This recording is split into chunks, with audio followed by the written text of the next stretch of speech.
Thanks, Pastor. Good morning, everyone. So for those who have attended the LiveNet, please indulge me because it will be a repeat.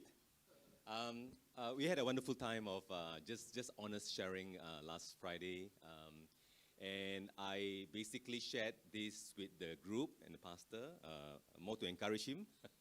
I think a week and a half ago when we had this, the men, those who can make it, we have an Iron Man fellowship, typically once a month, every Wednesday, first Wednesday of the month. But because of summer break, I think most of us are still in Vietnam. So Pastor said, those who can make it, let's meet up. So a week and a half ago, when I met up with the Iron Man in Starbucks, so I think Pastor was just going through the so-called the mission and vision of the church. So I told him that was the first time that it draws my attention again to the win, build, and send. So in case those of you who didn't notice it, like me for the last 2 years, I just realized that, the church vision is to win, build, and to send. And he shared very honestly about, what he felt the church at this stage, because every church has got a different stage of involvement, right? We know that. So he felt that at this stage in New Life Vietnam, we probably do a very good job or decent job, depending on who you want to evaluate, of building. Maybe not so much of sending, maybe not so much of winning, because, we do realize that in Vietnam, we don't hold church evangelical events. So winning of souls is through a one-to-one personal testimony. So the building part, he felt, was we are doing a good job. So at LiveNet, I shared with Pastor that I agree. I can concur that the building part is pretty good, and this is why I said it. I told him that, I've probably, been a Christian now for 3 decades, right? But the good thing about coming to New Life Vietnam is that you guys would also realize by now, every Sunday, I will crack a smile because whoever comes out to do the announcement, right, they will always reserve a special slot for the Bible reading announcement to Pastor Lap, right? That's without fail. I've seen it for the last 1.5 years.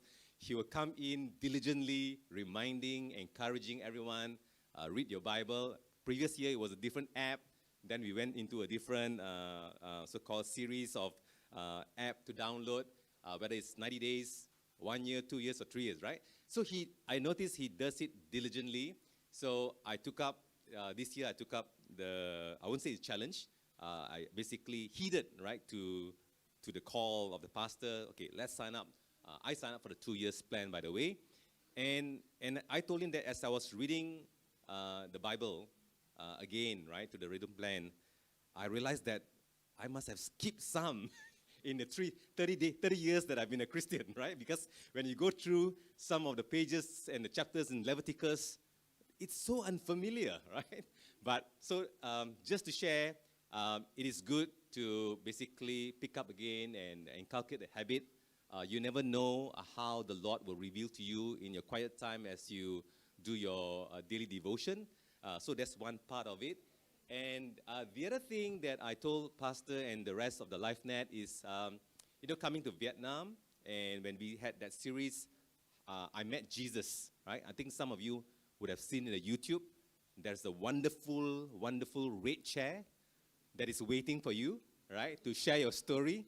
So that red chair, I think the production team, Josh, and the rest of the young guys, they do such an amazing job with Peter, right?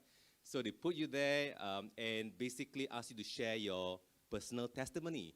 Again, that is something that I take for granted, right? And the first reaction that when people ask, would you like to share your story?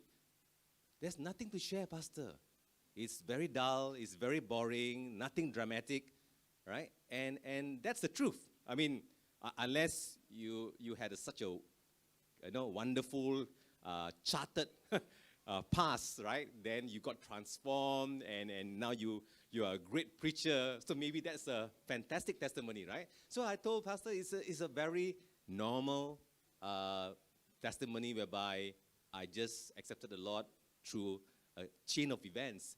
But here's the thing, right? When you actually decided or rather when I decided to share the testimony, then I realized that you have to set your mind to so-called go through a train of events and try to just frame it, what happened and how I met Jesus, right, through a series of events.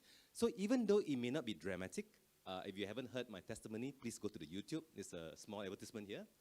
All right? But I mean, joking aside, it does cause me to think and to give thanks to God for the series of events, which I'm sure does not happen by chance, right? It happens for a reason, and through that chain of events, I've got to experience God's love, and I got to basically accept the Lord as my personal Lord and Savior, right? So in these 7 minutes or so sharing, you would have heard for the men, if you're available, please attend the Ironman, all right? For the wonderful congregation here, if you're available, please attend the LiveNet. We had such a wonderful time of sharing, right? And it's also encouragement for you who have not done it. The red chair is waiting for you. Please share your personal story. Thank you.